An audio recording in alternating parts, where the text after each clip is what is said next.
All right, welcome to the Pivotal Podcast. Today we are joined by Kathy Horton, an exceptional healthcare leader whose journey from nursing to medical innovation has spanned continents and transformed patient care.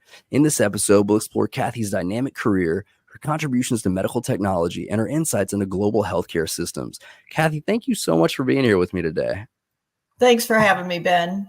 Yeah, I'm so glad that I bumped into you and we get to have this conversation now. Great. Yeah. So what initially drew you to nursing? Actually, so you started out your career as a nurse and then it evolved into places you probably didn't expect when you started your nursing career, I would say, right? Like you probably had no idea, like this is what's going to happen, right? Like this is definitely where it's going. Like nobody back knows. in my day. No. Right.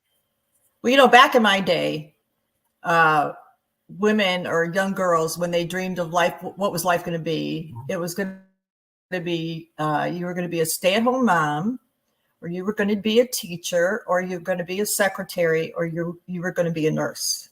That was all you dreamed about. You didn't think in terms of all these wide open experiences. Yeah. And at one point in my life, I had a medical emergency.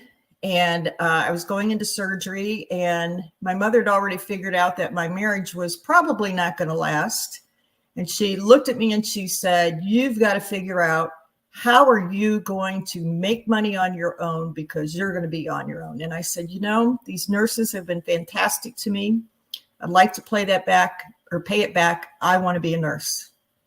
And so I went into surgery, and by the time I came out, my mother had all the paperwork filled out for me to go to nursing school. She said, sign here, here, and here. And boom, I was in nursing school. So that's how it was. Incredible. Yeah.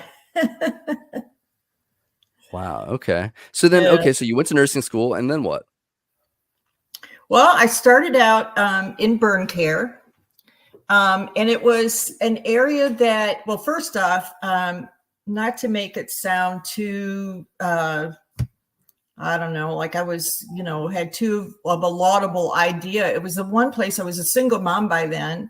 And it was the one place that I could work where it was 4 10-hour shifts instead of 5 8-hour shifts. So I had an extra day off during the week.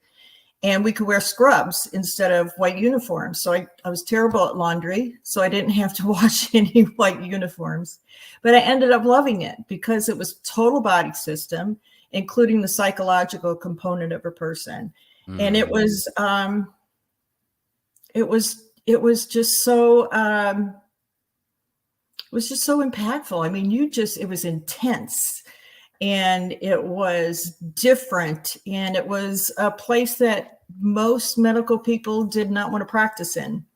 Oh, wow. Why? Well, it was, you can imagine what a burn patient looks like. And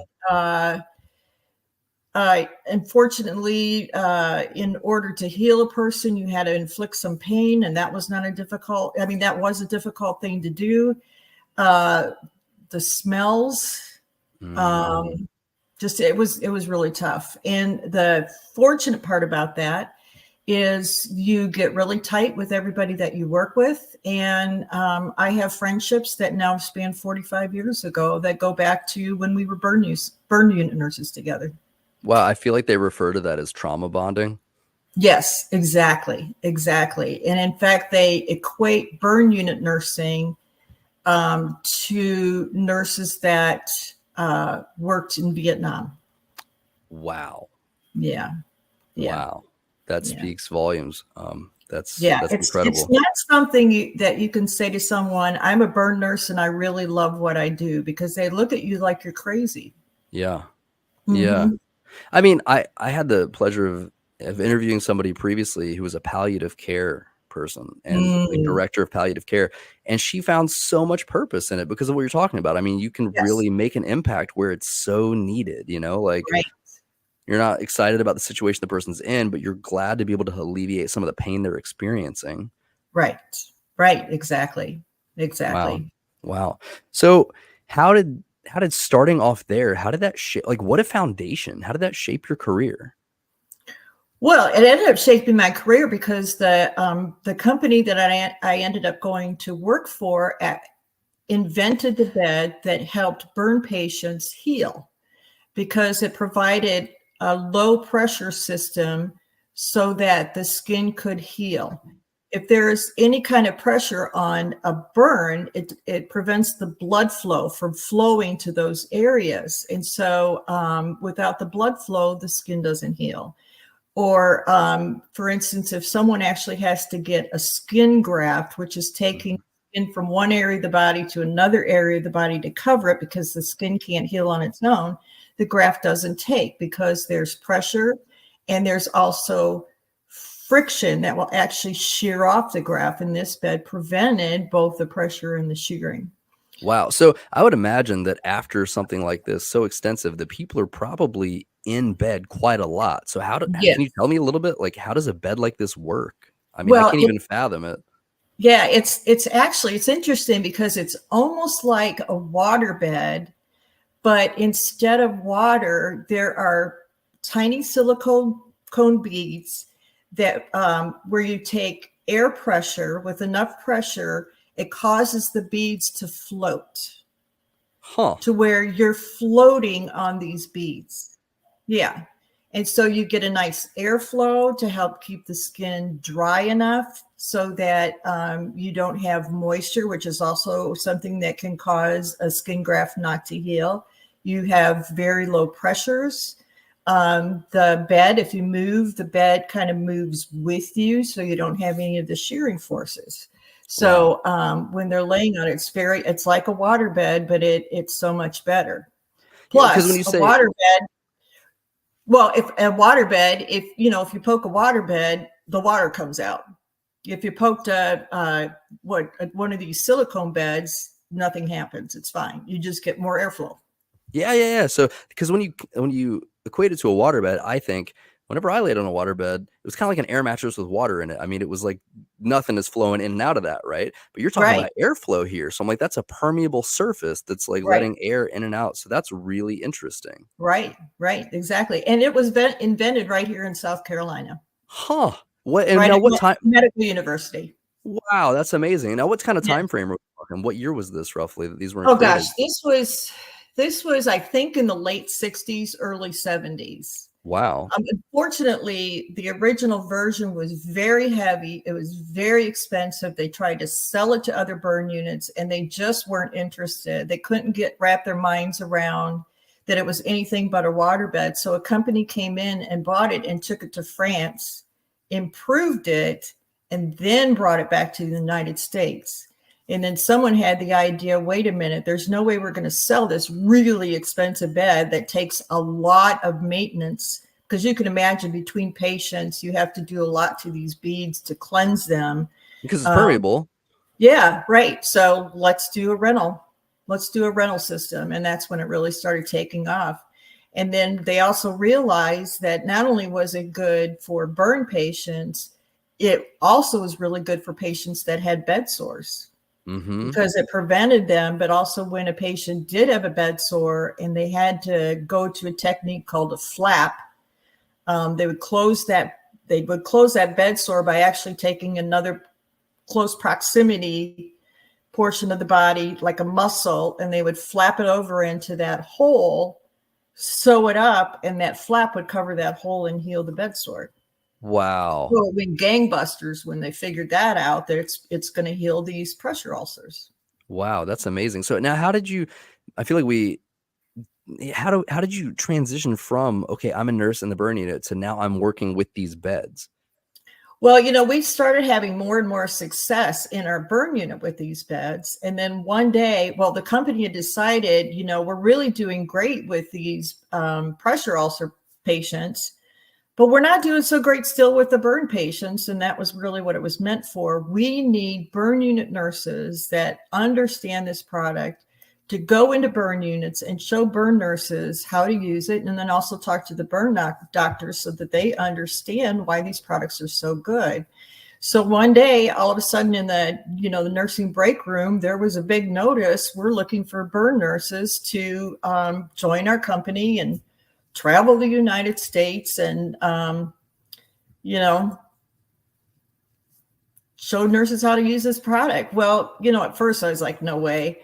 But then I'd also read a book by, I think it was Arthur Haley. It was the same author that had written the book Airport. He had also written a book, I think it was called Bad Medicine, but it was all about this woman. I think she'd started out as a nurse and then she went into pharmaceutical sales and she ends up running this company. As I'm reading this book, I thought to myself, could I ever do that? Wow. Do I have that skill? And it really kind of got me thinking, is that something that I could do? Well, when this notice went on the board, I don't know whether it was a God niggle or what, but I just could not stop thinking about it. So I went in my head, I went ahead and applied for the position and I got it.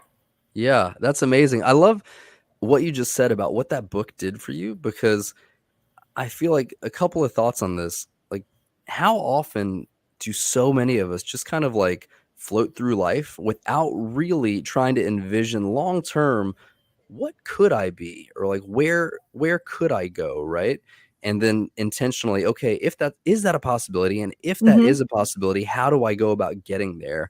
And then I don't know, just like the idea that just that thought can change everything, just recognizing the possibility of like things could be different. And I think maybe I am more than what I realized before, like more capable, more worthy, more whatever, right? Right. That's awesome. Yeah. And then I didn't even have to search it out because boom, all of a sudden there's something on a board in the nursing break room. There was. So it's pretty cool. That's super cool. I love that. I love that. So, all right. So while you guys were doing that, tell me a little bit more about like the day-to-day and the challenges and the successes you encountered while you were introducing that rental model for the medical beds. Because you said, hey, they're really expensive. They take maintenance. So then, tell me a little bit more about what that looks like. Well, it was still, the struggle of getting the doctors to understand how well these beds worked and trying to just, get that first patient on there so that they could see how they worked. And then it was, the nurses and trying to show them how to use it and, really opening the magic of the beds. I mean, it had wonderful things. One of the awesome things was that you could, turn the patient on their side and you could shut off the air and the beads would freeze. So you could push the patient over their side, freeze the beads, and the patient would stay on their side. And you could do any kind of care you wanted without having to hold that patient over with all your strength. Oh, wow. To do the care that you needed to do. And nurses would be like, oh my gosh, that's incredible. We need, this really helps our care. Yeah. The other issue we would have was that you'd have the CEOs and the CFOs going, we don't have any pressure ulcers in our hospital. Are you kidding me? We don't have those. No, our care is really good. When in fact, they had them all over the place, but they didn't want to admit to it. Oh, wow. So we started doing things like prevalence surveys where we'd say, okay, I'll tell you what we're going to do. We're going to go in your hospital and we're going to hook up with your nurses and we're just going to do a survey of your patients in your hospitals. And then we're going to show you how many pressure sores you really have. And then we're going to help you implement a program where you're going to start using our beds. And then 6 months later, we're going to redo your prevalence survey. And then we're going to show you how many you have. Wow. So you actually implemented this and you used real data from their own hospitals, not even just like, oh, hospitals on average have this percentage. It's like their own numbers. And then, so tell me, what was the outcome of that? Well, they were shocked. Yeah. They didn't like seeing that data for sure.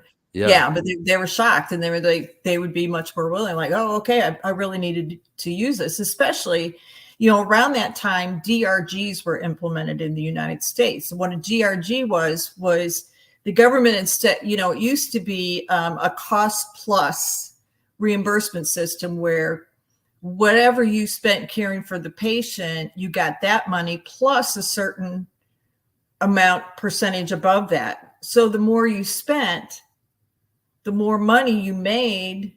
So, hey, let's spend a lot of money, Yeah. right? Wow. Wow. Yeah. So then they went to DRGs, and the government said, here's what we're going to do for patients that come in for an appendectomy. We're going to give you X amount of money. And that's all we're going to give you. So figure out how you're going to do it with X amount of money. Hmm. So, try not to have any complications. Wow. And that changed the whole thing. Yeah. I mean, it's obviously with budgetary constraints, it's going to be a lot more challenging, like the level of care you can provide, but it's going to be probably more economically sustainable. Right. Yes. And as a taxpayer, like that's something that's valuable to us as well, right? Right. Right. And then, of course, with the Affordable Care Act, when they started having to give data back to the government on their complication numbers, and they're doing comparisons between hospitals. And if you have, for instance, in the category of pressure ulcers, if you have a much higher percentage of pressure ulcers than other hospitals in your market, then you're going to get money taken away. Wow. Yeah. Yeah. So that's really driven to a whole nother level. And it's actually gone back to more of a purchase market, where when you go in the hospital now, almost every bed in the hospital has some form of pressure ulcer prevention surface on it. Huh. Wow. That's interesting. That's super interesting. Now, was that part of that one company now being like, now we're in all the beds? Yep. Yes. Wow. Very much so. That's crazy. Now the Clinitron, it's called the bed is called a Clinitron bed. Clinitron beds don't exist anymore because they've done such a good job now of preventing pressure ulcers that it's very seldom that you see that type of bed. Yeah, wow. There are other beds that have been invented by the same company that also work very well. Wow. Yeah, that's amazing. Yeah. Huh. So let me go back to the data on the pressure ulcer before. When was this, and how were you guys recording that data? Were you using EMRs then? Or like an EHR? Oh, no, it was way before EMRs. Yeah. So how were you keeping track of that stuff? Yeah, they were, they would, I want to say they use, I don't remember the name for it, but where you fill out the pencil, fill out the dots, and then they would feed, the scanning sheets. Oh, the Scantron. Yes, the Scantron. They would fill in the Scantron. So all these Scantrons would come back to the corporate office, and then they would feed the Scantrons in. Then they would create the reports, send that back to the sales representative, and give them their report to present to the CFO and the CEO. Wow. Yeah. That's crazy. And then eventually they had the handheld devices where they could, put the data in and then electronically transfer it to the corporation.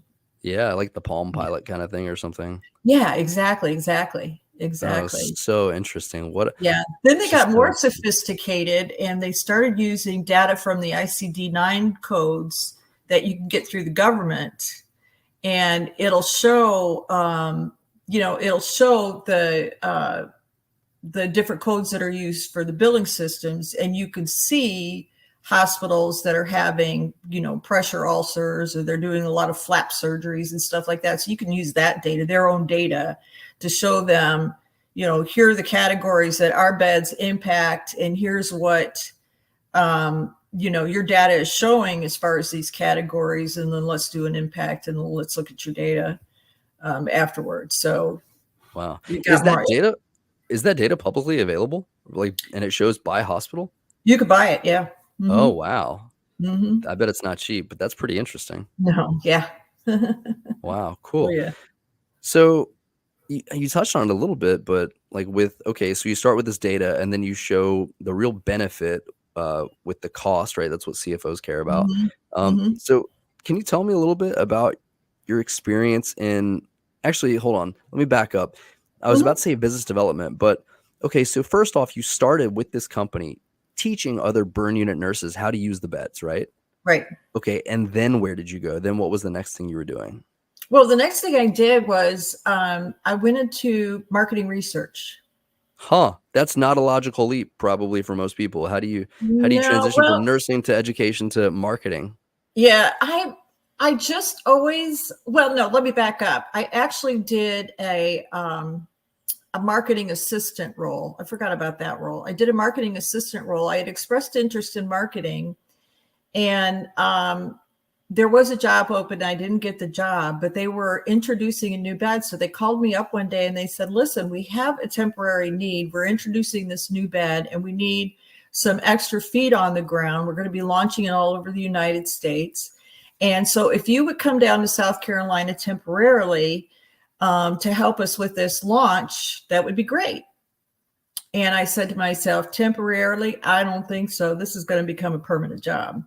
So I packed up some stuff and I packed up my daughter and I enrolled her in school down here and did that role for about 8 weeks. And after the 8 weeks, they said to me, we have a role for you and it's permanent. Yeah. So I did that for a little while. And then I went to the marketing research job. I just love data. I just love data. Love Yeah. data. That's Yeah. so interesting. When I got my doctorate, I served as my own biostatistician. I mean, I just love getting into databases and pulling information out. That's amazing. So did that for a couple years.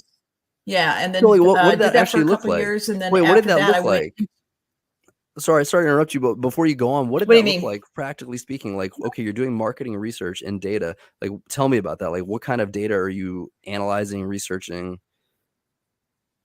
Well, it would be a variety of things. You know, sometimes it would just be going to a convention and asking questions of nurses of their attitudes about a variety of things. You know, if we're trying to get into a new type of market, or asking them questions about their thoughts on the use of our beds. You know, where were they as a mindset? Where did they see our beds influencing their type of care? Did they see it as important or not? So we would know a little bit more about how we should market to these women. Or if it was, you know, the CEO, CFO type of conference, you know, were we changing minds as far as, you know, the use of the product? Were they really adopting it and making it a part of their care? So I would take the data and I would, you know, amass it and report. And then I would also look at the data from previous conferences and compare whether we had made any progress. Wow. So Okay. that was mostly the data. But then I would also do data on new product development. If we were, you know, developing a new product or a new version of the product, and we were trying to figure out which features to include, we would do research based on which features would be most important for the caregivers. What's the timeline on developing a new product like that? Because I would imagine that it's probably not quick. And if you get the features wrong or you're spending money building things nobody cares about, it's going to be a really costly mistake. Yes, yes. Well, it could take, you know, it's not as bad as pharmaceutical by any stretch of the imagination, because most of our products were, you know, with the FDA, if you have a brand new product that's never been developed before, that's going to be a long process trying to get through FDA. Our products, you could point to some product on the market and say it's similar enough to this that I don't have to go through that extended process. So I would say most of the products were 2 to 3 years. So fast. 2 to 3 years. I actually That's did one in crazy. 60. I did one in 69 weeks. And that That's was, crazy. yeah, that was, we were under a lawsuit for patent infringement. Oh, wow. And we had a feeling that we were going to get an injunction and all the product would have to be taken off the market. It was a product that I had helped doing the market research on. And I had helped develop the new version of the product. And that was even going to have to go off the market. Oh, and so we knew that an injunction was probably going to happen. We had a very unfriendly judge. And so we put the pedal to the metal and did it in 69 weeks. So when they said there's an injunction, we said, No worries, man. We're rolling out a brand new bed. So it didn't affect Wow. our income at all. That's amazing. So, okay, Yeah. so obviously something changed between marketing research and what you're talking about now. So then, yeah, keep walking me through that journey. Yeah. I had a great mentor. I had a couple of amazing mentors, Okay. amazing mentors. And they saw something in me. They just said, you have a natural ability. It's just, something that can't be taught. You're a natural marketer. We're going to hone your skills. We're going to build your skills, but you are a marketer.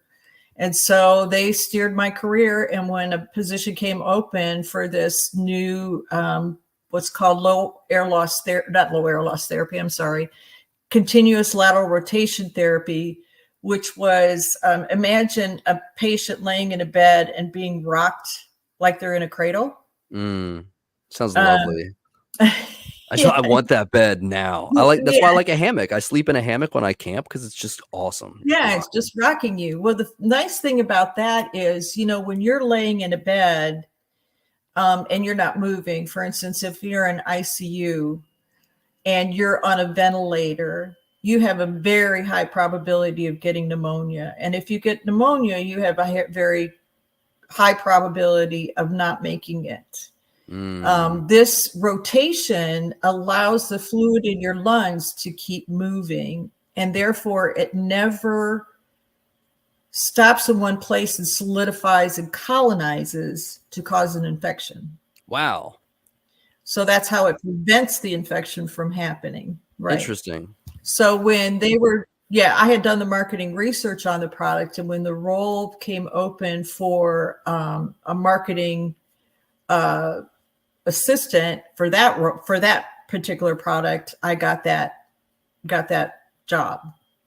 And then when the director for that product line came open, I was promoted to be in charge of that product line. That's awesome. That's true. Yeah. I want to touch on something really quickly about what you said about the mentors. I think mentors are really valuable for a number of Yeah. reasons. Mm-hmm. Number one, they're farther along in their journey than you, right? They're further along.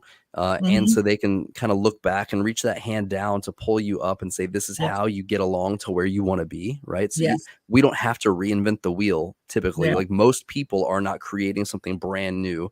Most of the people are going somewhere people have been before. So we don't have to figure it all out on our own.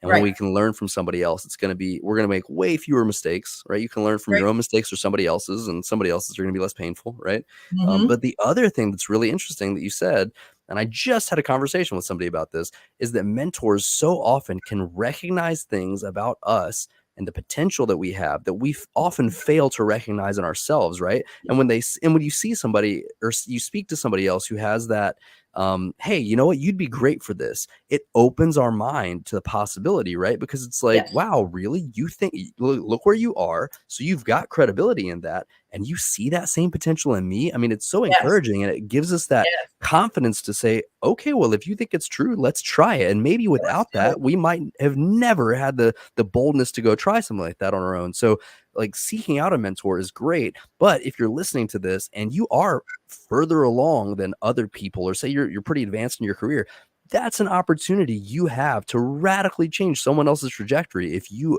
open yourself up to mentoring. Yeah, and you can pour into them and encourage them to recognize the potential that's in them that maybe they don't even see. I mean, that can be life-changing for somebody. Absolutely. Absolutely. And the other thing that my mentors have done for me is they had a direct line to the CEOs. So they would go to the CEOs and talk about what I had accomplished. You should see what Kathy did. I mean, for instance, when I was in marketing research and I developed a model to predict what was happening with the bead beds, I was predicting the forecasting, and I had predicted what they called the doom curve. I was showing that this product was going to go away. If we were doing the same exact stuff with that product that we were doing now, the product was going to go away. Wow. And so my mentor took it down to the CEO. He had a fit. This product is not going, what's she doing? Blah, blah, blah. And then every month after that, it hit the mark. And my boss would take it down to the CEO and say, she hit the number. She hit the number. She hit the number. Yeah. Wow. And then he started data. Mm-hmm. So crazy what you can do with data. Yeah. How did you do that? You were like, let me guess, let me speculate as somebody with no healthcare background.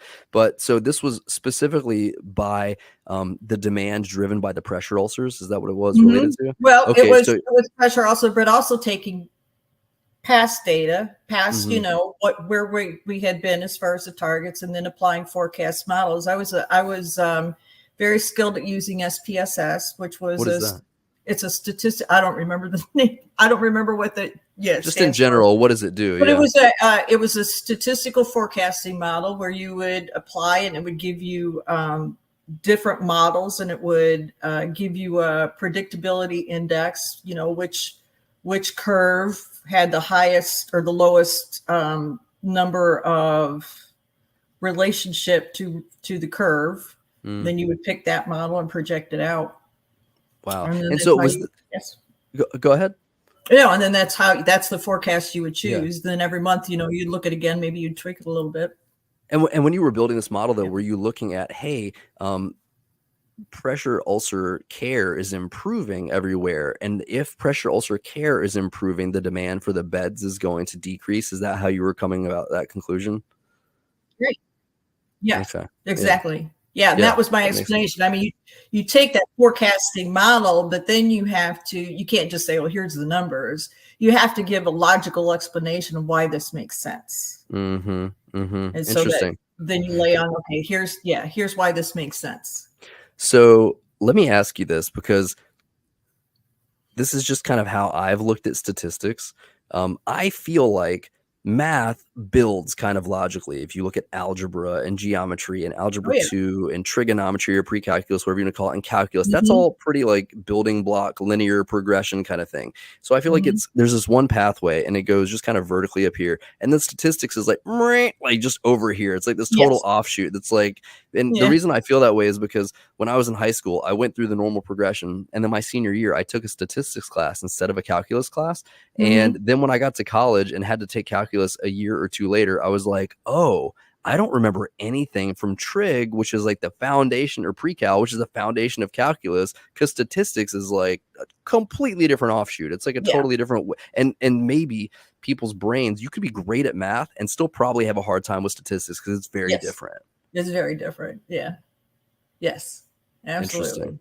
So, okay. So you like it though, right? See, and do you feel like, I'm a nerd. I'm very much a nerd.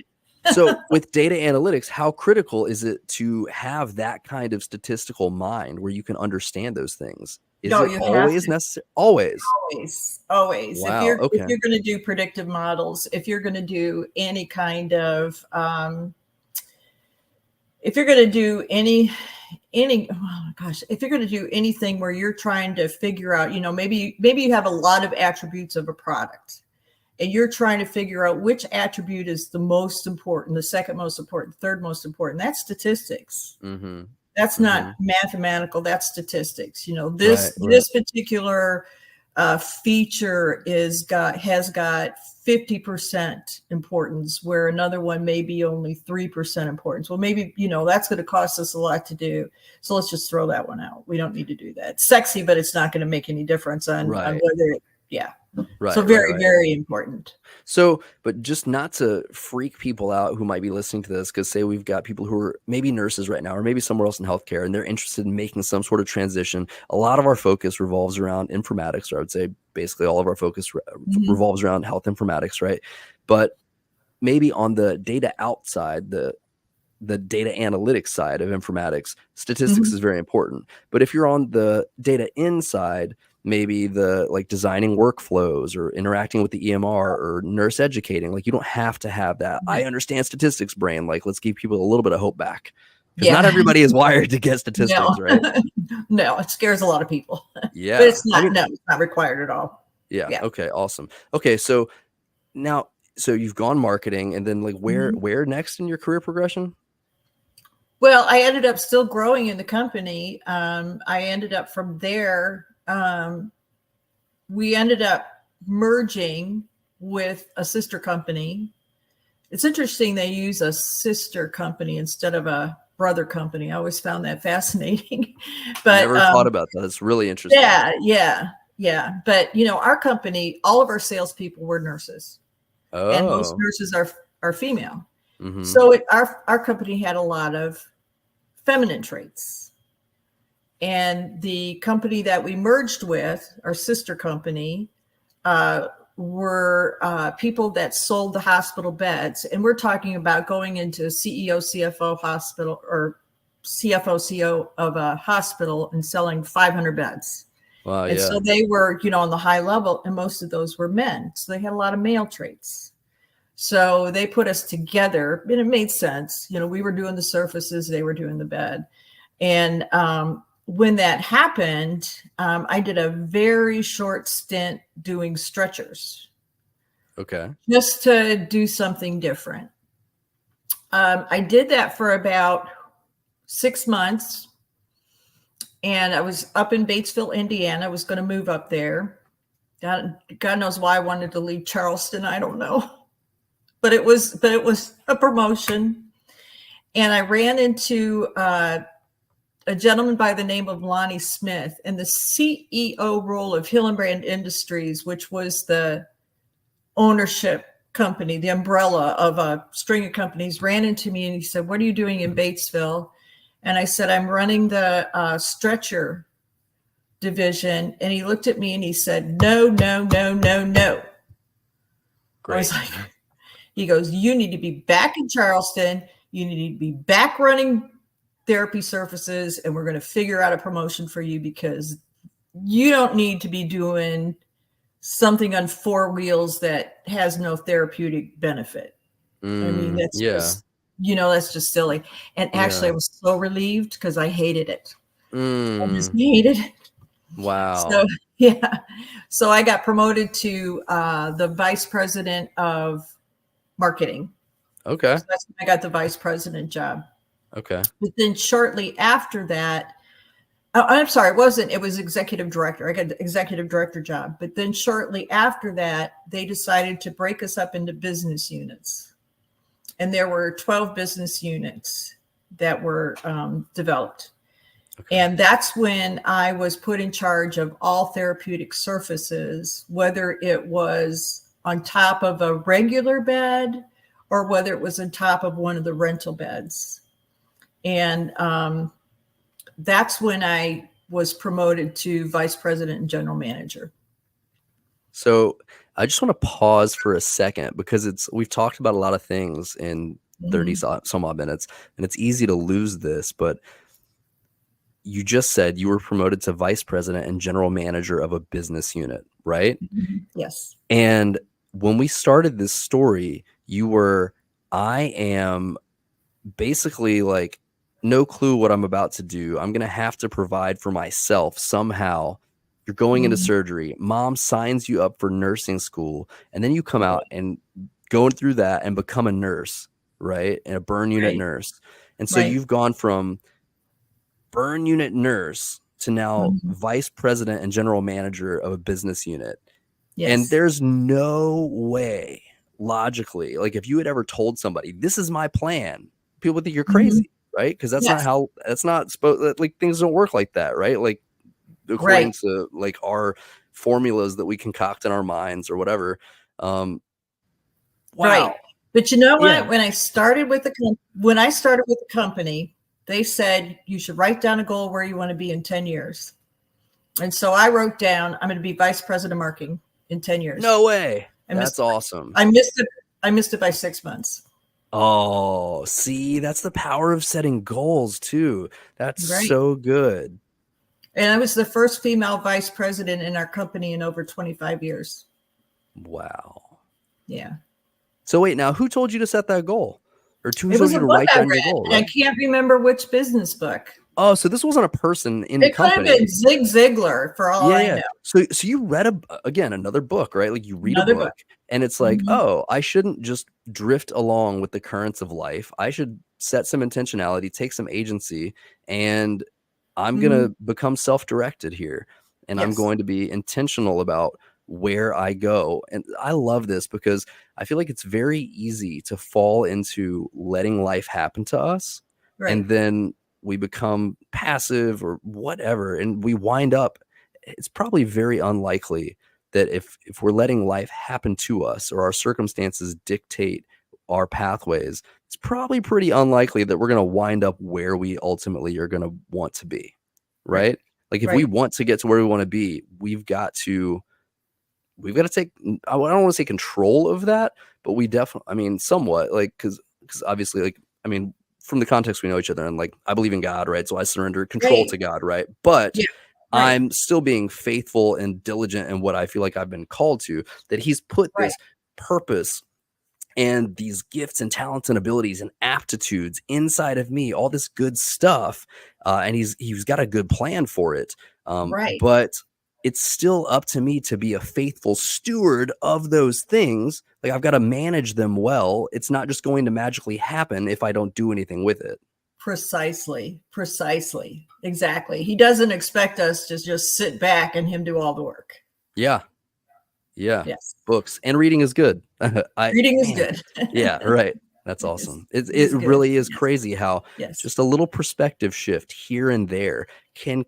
completely And it's alter our trajectory. mhm. It's Yep. phenomenal. Okay, so now you're a VP and a general manager. Thank you for that aside, by the way. I like that. So we can kind of focus on the learning there. And I just saw that opportunity. But okay, so you're VP and general manager, first Mhm. female in this role in the company that's been there for 25 years. Then what? Well, I was in that role for 6 years. I was the last person standing of those 12 people. They kind of chewed us up and spit us out. Oh, wow. Of the 12 business units. Yeah, the 12 business units. I was the last one.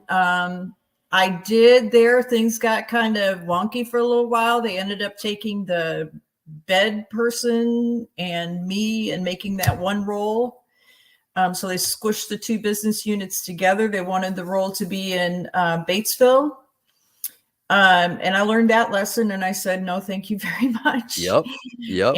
And so I ended up taking a role being in charge of clinical research. Oh, interesting. Yeah, yeah. And that was for about a year. And then I ended up doing the VP of marketing role for home care. So I did that for a couple of years and then I separated from the company. Okay. Yeah. When we spoke previously, you talked Mhm. about international work that you had done. Where does Yes, that come I into did play? that. Yeah. Well, when I was when I was the VP and general manager of the therapeutic surfaces, that's when I got into more of the international business. I got into it in two ways. One was there was a person that had my role over in Europe, and he took a 6-month sabbatical to get into uh, uh, total quality management, just to Okay. really get into. We had the Toyota guys that were coming through our company teaching us all their quality management. Yeah. Yeah, that was interesting. And so he went off to do that with them, and so I went over to Europe and ran his division for 6 months. Wow. Where in Europe were you? I was in Italy, France, Germany, the Netherlands, England, and Austria. What an opportunity. Yeah, it was This it sounds was better. amazing. Sounds better than Batesville. Yes, so much better than Louisville. So much better That's than crazy. Louisville. And then we also decided, there were in other markets outside of that particular area, there were other markets where the beds were still being sold. So the question was, can we take this rental market and use it in other areas of the world, so that we could generate the same kind of model that we had done in the United States. So we ended up going to Japan, Brazil, and Taiwan. I want to say there was a fourth one, but maybe not. But we went to those markets to learn about their healthcare and see whether there was a possibility that we could do those models. Oh, Australia, that was the fourth one. Cool. And see whether we could replicate the model in those particular areas. That's awesome. I've been to 3 out of those 4 places. So yeah. Good. Oh, cool. Yeah, and we ended up trying in 2 it of in them. Taiwan. Did you really? Yeah. Lived in Australia for just a semester during college. Lived in Taiwan for 3 years. Setting a little reset on my career life and everything. Yeah. So wait, you said you were trying it in Taiwan? We did try it in Taiwan. I can't really tell you whether it was a success, but I can tell you it was a struggle. For the time that I was there, it was a real struggle.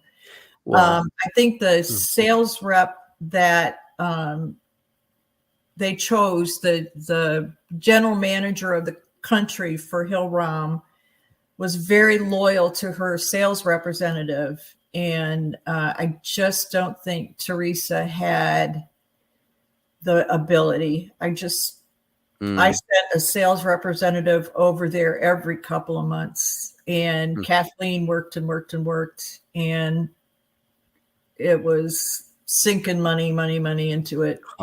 Well, so more specific, let's see, let's zoom out a little bit. When you were exposed to those healthcare systems in different countries, did anything surprise you? Japan really surprised me. Okay. Because you always think of Japan, well, you think of them being so excellent at everything. Toyota, you guys are, that's why you're in Europe, right? Because of how good they are. Yeah. Yeah. Right. Their length of stay was 42 days. That was the average length of stay for somebody hospitalized in Japan. 42 days. 42 days. That's crazy. What is it in the US now? 2 days? Yeah, 2 to 3 days. They were still, at that time, it may be different now. This was back in 2000. They were still under that cost plus system. So the longer you kept them, the more money you made. Oh. Another interesting thing about Japan is, at least at the time, there were no pharmacies. All medication came through the doctor's offices. The more they prescribed, the more money they made. That's interesting. So at the time, the average Japanese person had 11 prescriptions. Oh, no. Because they made money. That's crazy. It's always follow the money, and that's where you're at. Their hospital rooms were very big because the family members, you had to have a family member there, because the nurses didn't change the beds. They didn't, clean the patient. They didn't feed the patient if they needed that assistance. The family member had to be there. If they needed a low air or a low pressure system on the bed to prevent pressure ulcers, the family member had to go outside of the hospital to pick up a mattress and bring it into the hospital, pay for it themselves, and put it on the bed. So it was crazy. Just a completely weird system. So we soon realized that was not a country that we were going to be able to do our model. Yeah, no way. They're like, oh yeah, we can connect you with the patients. They can rent these beds from you. You're like, no. Yeah. And really, I explored healthcare systems throughout the world, and there were ones that I would say, I'm going to crawl out of this country if I'm sick. Yeah. So tell me, Japan was, I'm crawling out of this country if I'm sick. Wow. So, where would you feel good about having to go to the hospital? Taiwan. Yeah. Taiwan was one of those places where the healthcare was excellent. Australia, I felt great. Yeah. I felt great about my healthcare in Taiwan. Didn't have to, thankfully, experience it in Australia, other than when I went to the doctor for a physical because I was about to go visit the Great Barrier Reef and I wanted to get certified to scuba dive because I was like, man, if you're going to do it here, right? Yeah. And then he asked me about history of asthma. I was like, oh yeah, I had asthma, whatever. And he's like, okay, when's the last time you took medicine? I was like, this morning. I'm on daily maintenance medicine for this. And he's like, yeah, you're not scuba diving. You can't do that. So this is my only experience in healthcare in Australia. Yeah, I know, right? but hey, he caught it. It's better than some country where they're like, sure, go for it, you'll be fine. So at least Yeah. I Oh shouldn't man, I'm whatever. sorry you missed that. I Yeah. was a scuba diver. I loved it. I snorkel, so that's what I do. Right now, Yeah, I'm there you actually in the middle of trying to find a good snorkeling trip to do in Corfu, Greece, when we're there go. it's one Wow. of our stops on a Mediterranean cruise coming up in a couple weeks. We just did that a year or 2 years ago. Did you go to Corfu? Yeah. Oh, Mhm. cool. Yeah, Cool. it's Did you beautiful. snorkel while you were in Corfu? No, Oh. we were on a Viking River cruise, Oh, cool. but to give you, an example, I got really sick when we went up the Adriatic Sea in Montenegro. Okay. And it was one of those things where I didn't have an opportunity to crawl away and ended up Mhm. in a hospital in Montenegro. How was that? It was like I was in the 1950s. It Wow. was horrible. It was Yeah. horrible, but I Yeah. couldn't. I couldn't get away from it. Yeah, I mean, travel and sickness is real, right? So when we were Yeah. living in Taiwan, we had off for Chinese New Year. We're teaching English over there, and so we Oh, went for a couple weeks. We went to the Philippines. We went to yeah. Palawan, which is kind of Wild West for the Philippines. Even it's this beautiful undeveloped island, which is Yeah. great until you need healthcare. And Yeah. so I got food poisoning Oh, when I was there, right? Yeah, and wound up going into the ER. And it was just like, now granted, maybe it's just, I'm not going to say this is like true, obviously, of like healthcare all over the Philippines, but in this more remote island, like it was definitely like the dirtiest ER I've ever seen. I mean, like in the restroom, whatever, like blood on the walls and stuff. Like it was crazy. oh, And okay, that's fine. That's my first visit. And then a few days later, I had taken a dirt bike. You rent a dirt bike to get around town, around the island, whatever. And I'd taken a dirt bike to a motocross track and thought, this is a good idea. Like, let's ride around and, have some fun, whatever. And I did grow yeah. up like riding dirt bikes, but not to this level. And I wound up breaking my collarbone. So I go back to the ER and they're Oh, like, hey, we're going to need to operate to fix your collarbone. And I'm like, oh, that sounds expensive. Let me call my travel insurance company and see what they say about that.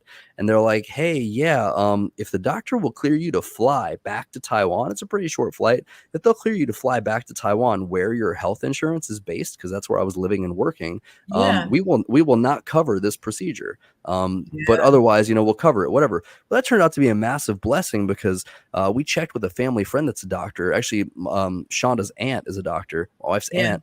And she's like, let me run it by somebody else, like an orthopedic surgeon or whoever that I work with, and came back to us and was like, yeah, in like 30 years of doing this, he's done like 2 collarbone surgeries. Normally you just like put it in a figure-8 brace and that's Yeah. it. And it's like a very Yeah. special thing. So Yeah. I don't know what they were going to do to me in that hospital, but apparently like it was a really good thing that I didn't wind up having surgery. Yeah. So You would have had yeah, a deformity if you would have lived.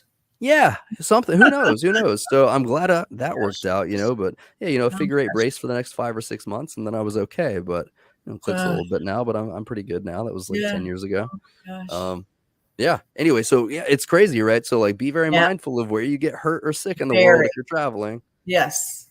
Yes. Wow. Yeah. So, okay, now how did your international experience then? How did that inform your approach to healthcare and innovating in healthcare and managing things? And did like the stuff you saw when you were traveling, did it change the way you worked? I don't think it changed so much the way I worked. It just changed who I worked with. Okay, what do you You mean know, by which that? well, it changed, which countries I would approach. Oh, gotcha. Okay. Yeah, yeah. Okay. I was looking for healthcare systems that were more like the US. I would Mm, avoid countries like, give you an example. When I was in Montenegro, I did have a CT scan. I did have an ultrasound. I was in the hospital for 3 days and my whole bill was $2,000. okay. With no And insurance, right? right, no insurance. Yeah. So it's Right. $2,000. Well, you're not going to convince a country like that to rent a bed for $100 a day. Mm. It's just Mm-hmm. not going to work. So, Yeah. yeah, so you don't go work with a country like that. Yeah. Taiwan, much different. You can look at a model like that. I don't know Um, how it works in Taiwan because when I had to go get a chest X-ray one time while I was living there, I remember seeing like I think with insurance, my bill might have been like $5 or $10 or something, Yeah. maybe even free. I don't remember. But I realized even without insurance, because I just looked at what the bill said, that the x-ray itself would have been like $20 maybe. And I think the Yeah. taxi there and back was like 25. And I was like, oh my gosh, the x-ray was cheaper than the taxi, even without Yeah. insurance. Yeah. It's amazing. It's amazing the difference. So that's why I don't know how they would have paid for the beds unless it's very heavily governmentally supplemented. I think Taiwan was nationalized healthcare. Yeah, So that's it's right. government subsidized, and that's how they're able to do it. Yeah, yeah. And Okay, the that same makes thing with sense. Australia. They were nationalized health. But It speaking felt of like that, good care, though. It felt like good care. it That's the was thing. It was very like good care there. so crazy affordable, such good care, and I was like, "What? Can we do this back home? That would be great."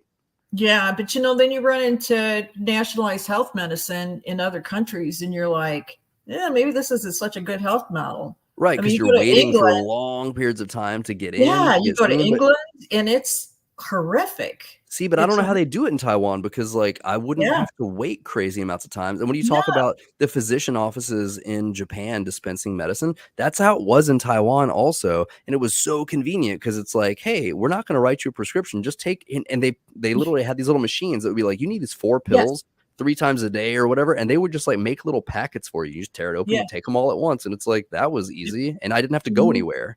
And right, you could go into the pharmacies and like, I talk about asthma, needing an albuterol rescue inhaler here in the US, if I don't have a prescription and I run out, that's terrifying, right? If I had an asthma exactly. attack or whatever. In Taiwan, you just go into a pharmacy and you're like, "Hey, can I have one of those?" And they're like, "Yeah, it's like $5. Here Here it you go." is. And no prescription needed. And I'm like, I don't Yeah, understand the need for the prescription here because as far as I know, there's not a way to abuse an albuterol inhaler or something, right? So it's like, why are we locking that down still? This doesn't make any sense to right. me. Follow the So I money. don't know. Yeah, well, there you go. That's so interesting. Mhm, Um, so mhm, okay, I know we're actually a little bit over the original time that we had kind of mm, set aside for this today. Um, yeah, so I think one last question, if you've got a couple of minutes for it. yeah, sure. What advice would you have for someone in nursing or anywhere else in healthcare that's not satisfied? They're feeling like, hey, maybe this isn't it for me right now, like right where I'm at. Or maybe I'm meant for something different or even something more, right? Like, yeah, what Mhm, would you tell somebody who is kind of sitting here thinking about that? mhm. Well, I mean, the nice thing about nursing is there's always a job. You don't risk leaving your job and trying something new and not having your job when you get back. I mean, it might not be the same exact job, but you will have a job. Mm, So give it a try. I take mean, that risk. take the risk because the risk is tiny. It really Mm, is tiny. And talk to nurses that have done it. Ask them, how did you do it? Why did you do it? What was it like? I mean, realize there's going to be bumps in the road. You just got to kind of tough it out. I know my first 6 months, I got a company car, and I would look at that company car and think, if I leave this job, I've got to buy a new car. I better stick this out. That's what got yeah. me through the first 6 months. But it's so worth it, and the world is just wide open. And don't just think pharmaceutical. Don't just think informatics. There are tons. I mean, the world is wide open for nurses and the kind of things that you can do. There's just tons and tons. It doesn't have to be sales. It could be teaching. It could be going to companies, like the company that I work for. They have a lot of nurses that just go out and teach nurses how to use the products. So many options. And basically So what you need many. to do is go talk to other people who've been there, Yep. uh, and then take the leap. Yep. Maybe shadowing. Shadowing could be a good one in there too, so you're not just Shadowing jumping might into be a like good one, and yeah. ask one of them to be your mentor. Yeah. Yep. That's Mhm, great. I love mhm, that. Well, mhm. Kathy, this has been really fun. Thank you so much for Thanks, being Ben. here with me today. Yeah, I really appreciate it. Your stories are really encouraging, inspiring, and yeah, I'm grateful to have been able to be a part of this today. Thanks, Ben. I had fun. Yeah. Is there anything else that you want to leave anybody listening with? One last thing. Well, I think one of the things that you mentioned before about mentoring, be a mentor. Be a Yeah. mentor. If you have the opportunity to be a mentor, please be one. And even if you are in a position where you're managing people, don't manage people, mentor them. Mentor them. That's so I've good. never managed people, I've mentored them. I love that. I Mhm. love that. That's awesome. Thank you. That's so Thank you. good. Yeah. So to our listeners, we'd love to hear your thoughts and experiences on this episode. You can share your comments on LinkedIn or directly on the podcast website at pivotal.buzzsprout.com. And if you know somebody that's in healthcare who'd find this episode inspiring or beneficial, share it with them. Literally, you can do it on LinkedIn, on Buzzsprout, or anywhere else you get your podcast. So in the meantime, stay tuned for more episodes here on the Pivotal Podcast.